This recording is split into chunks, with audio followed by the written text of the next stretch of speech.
Hi friends, ಭೂಮಿಗಿಂತ ಒಳ್ಳೆ ಗ್ರಹ ಸಿಕ್ಕಿದೆ.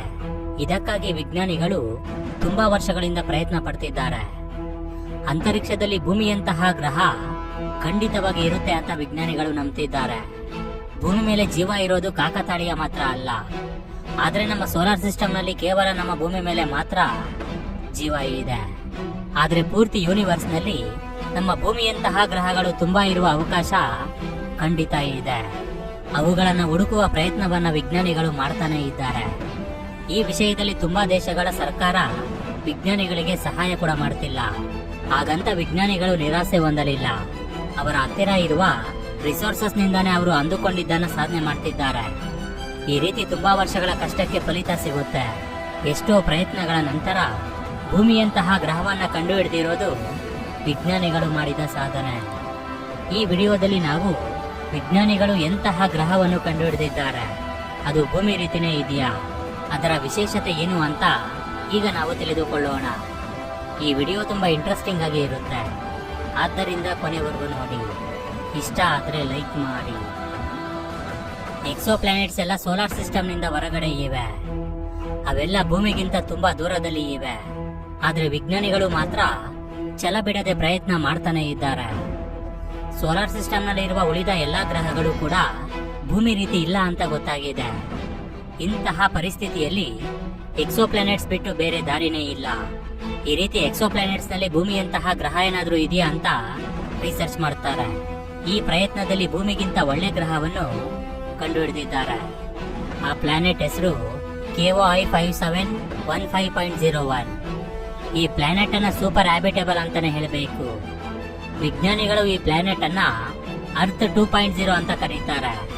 ಈ ಗ್ರಹದಲ್ಲಿ ಜೀವ ಸೃಷ್ಟಿಯಾಗೋದಕ್ಕೆ ಬೇಕಾದ ಎಲ್ಲ ಪರಿಸ್ಥಿತಿಗಳು ಇದೆ ಅಂತ ಗೊತ್ತಾಗಿದೆ. ಭೂಮಿ ಸೂರ್ಯನ ಸುತ್ತ ಸುತ್ತುವ ರೀತಿ ಈ ಪ್ಲಾನೆಟ್ ತನ್ನ ಸ್ಟಾರ್ ಸುತ್ತ ಸುತ್ತುತ್ತಿದೆ. ಇಲ್ಲೂ ಕೂಡ ಸೋಲಾರ್ ಸಿಸ್ಟಮ್ ಇದೆ. ಅಲ್ಲಿ ಸೂರ್ಯನಂತಹ ನಕ್ಷತ್ರ ಇದೆ. ಇಲ್ಲಿರುವ ಸೂರ್ಯ ಎಲ್ಲೋ ಡ್ರಾಫ್ಟ್ ಸ್ಟಾರ್. ಇದರಲ್ಲಿರುವ ಇಂಧನ 10 ಬಿಲಿಯನ್ ಇಯರ್ಸ್ ನಂತರ ಮುಗಿದು ಹೋಗುತ್ತೆ. ಈ ನಕ್ಷತ್ರ ಸೂರ್ಯನಿಗಿಂತ ಚಿಕ್ಕದು, ಅದೇ ರೀತಿ ಸ್ವಲ್ಪ ಡಿಮ್ ಆಗಿ ಕೂಡ ಇರುತ್ತೆ. ಅರ್ತ್ 2.0 ಪ್ಲಾನೆಟ್ ತನ್ನ ನಕ್ಷತ್ರದ ಗೋಲ್ಡಿಲಾಕ್ಸ್ ಝೋನ್ ನಲ್ಲಿ ಇದೆ. ಅಂದ್ರೆ ಇದು ತನ್ನ ನಕ್ಷತ್ರದಿಂದ ಸರಿಯಾದ ದೂರದಲ್ಲಿ ಇದೆ. ಇಲ್ಲಿ ನೀರು ದ್ರವ ರೂಪದಲ್ಲಿ ಇರುವ ಅವಕಾಶ ಇದೆ. ಟೆಂಪರೇಚರ್ ಕೂಡ ಸಾಮಾನ್ಯವಾಗಿ ಇದೆ. ಈ ರೀತಿ ಈ ಒಂದು ಗ್ರಹದ ವಯಸ್ಸು ಸುಮಾರು 5 ರಿಂದ 8 ಬಿಲಿಯನ್ ಇಯರ್ಸ್. ಅಂದ್ರೆ ಇದು ನಮ್ಮ ಸೋಲಾರ್ ಸಿಸ್ಟಮ್ಗಿಂತ ತುಂಬಾ ಪುರಾತನವಾದದ್ದು.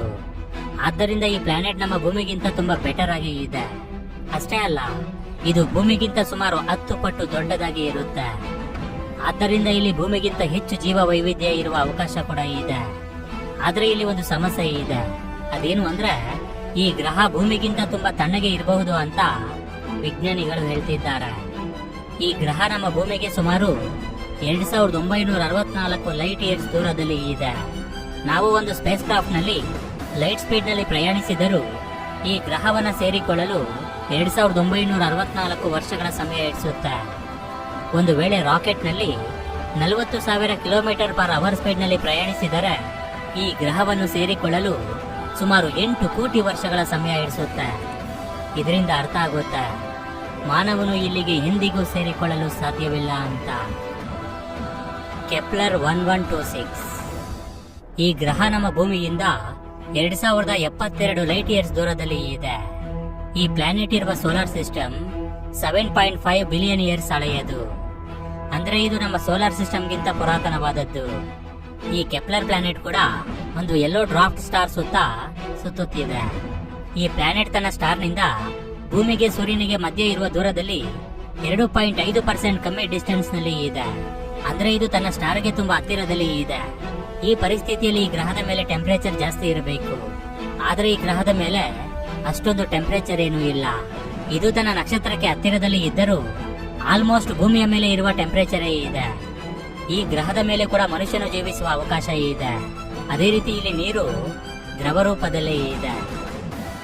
Kepler 69c.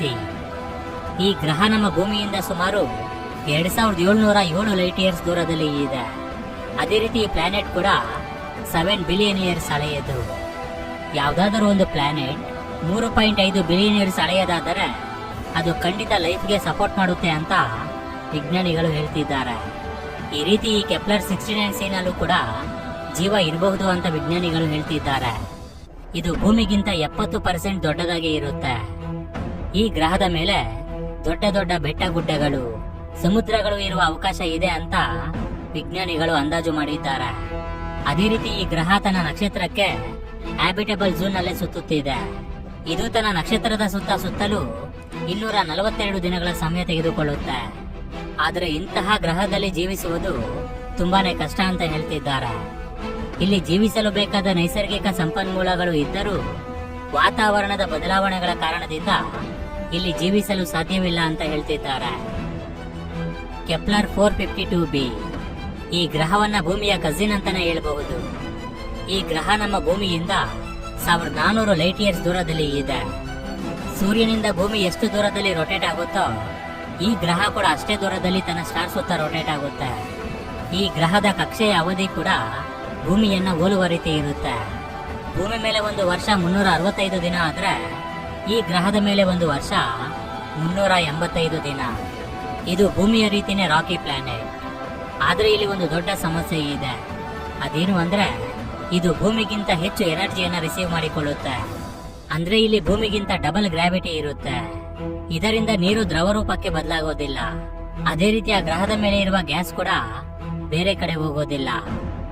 ಒಂದು ವೇಳೆ ಇಲ್ಲಿ ಜೀವ ಹುಟ್ಟಿದರೂ ಅವು ಎತ್ತರ ಮಾತ್ರ ಬೆಳೆಯೋದಿಲ್ಲ.